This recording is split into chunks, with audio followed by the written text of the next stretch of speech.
Blessed and highly favored Relationship Fridays in here. We're talking about conflict resolution, and we're talking about how to deal with conflict. And Dr. Talk, you said something off the mic that really stuck with me, and the fact that you said, hey, relationships are going to be flawed. Get used to it, get used to the idea, and let it marinate. And that way everything ain't the end of the world. Absolutely. I mean, since we're talking about the movie, Janet and Malik's relationship appeared on the surface to be great, but that is a myth. And a lot of couples say, you see how they're doing next door, or you see how down the street? I wish you could treat me the way he treats me, oh, wow. Or the way she treats me. And that's not real. Marriages are designed to be flawed because we are imperfect people. And sometimes we think that marriage is supposed to be perfect. And like V said, is that sometimes we think that because it's imperfect, that's a reason why we should break up or go our separate ways. Marriages are going to be broken. There are going to be times in which, newsflash, you don't like her. Wow. She doesn't like you. Wow. But she doesn't meet your needs. She doesn't want to meet your needs. She doesn't want to go to the Christmas party. Okay? I don't like your friends. I don't even like that girl. I pretend to like her, but I really don't like her. I do that for you. I had a little flashback. Sorry, but I don't even like your mom. I'm sorry. But there are times in which you're going to have that way, but you also realize that it's a phase and that y'all are going to have to readjust, communicate, and get back on the same page. That's what makes a marriage worth staying in, is that you can make those readjustments during conflict. Y'all are great at conflict resolution. That's a confession of faith, is that what you're saying? Absolutely. Right. Okay. We know we're going to mess up, but we can fix it. Married couples say we can fix anything. For the person who, you said, use the word fatalistic. Yes. Explain that. Well, basically, that's whenever an issue arises, it's the end of the world. Having this fatalistic outlook. A lot of folks, regardless of whether they love somebody or how long they've been with them, every single issue is, okay, we need to reevaluate whether or not we're going to be together.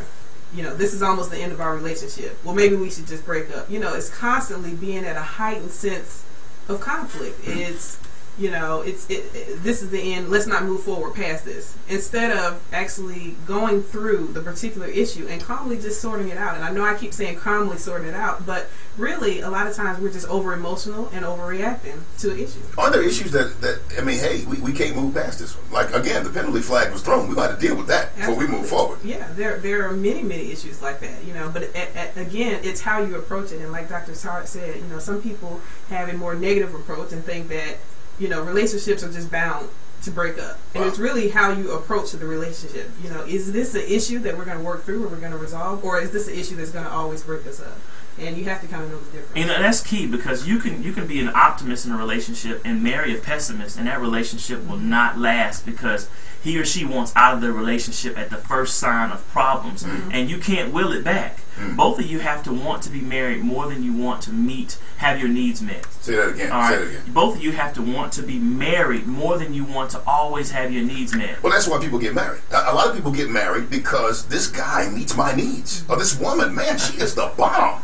But you're talking against that. That's not real. Right. I mean, how can another person meet your needs all the time? And exactly, and that is why we are at a point where we have a lot of single people, is because we don't necessarily understand what it means to be married. It's not about having this completion. And I'm going to talk about women just for a second. I love them. But it's not about having this accessory man. I have the house, I have the car, I have everything I need. I just need this one little 6'2", 220-pound, well-spoken man that loves children. Yeah. All right? And that's all I need is a final accessory to meet my final needs.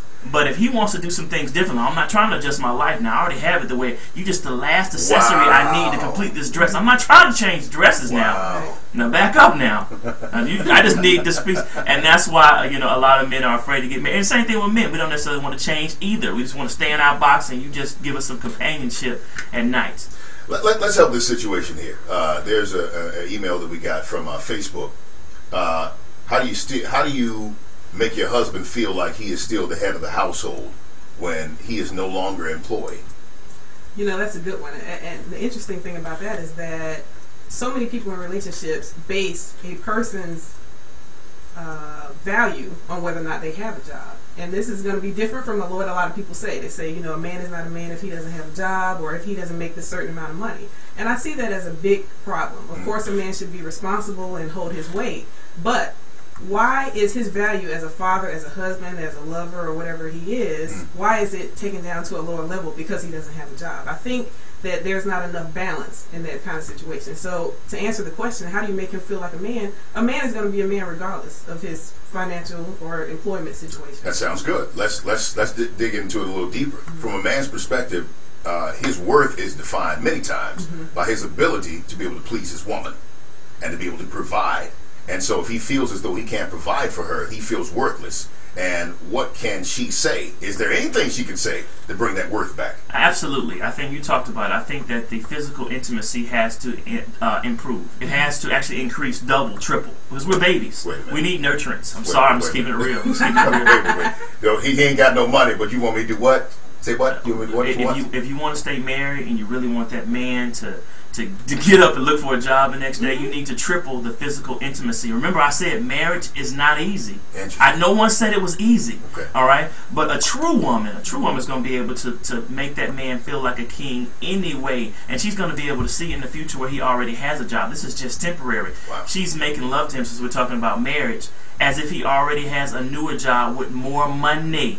Because I guarantee you, that's the time in which a man is most vulnerable, and he's looking for that TLC. And if you're not giving it, that's a lot of times when men stray, because they need that ego stroke. Absolutely. And we have to be careful about abandoning ship. As soon as we don't get what we want or what we think a person should do, we as women, we have our ups and downs in life. We have times where we may gain weight or whatever it is that our man values. But, do they just turn their back on us? So we have to look at it the same way and offer them the same support.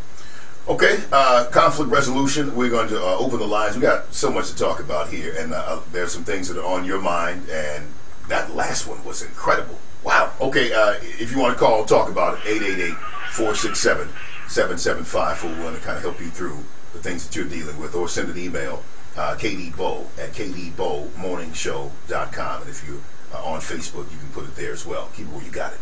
It's KD Bowe Morning Show.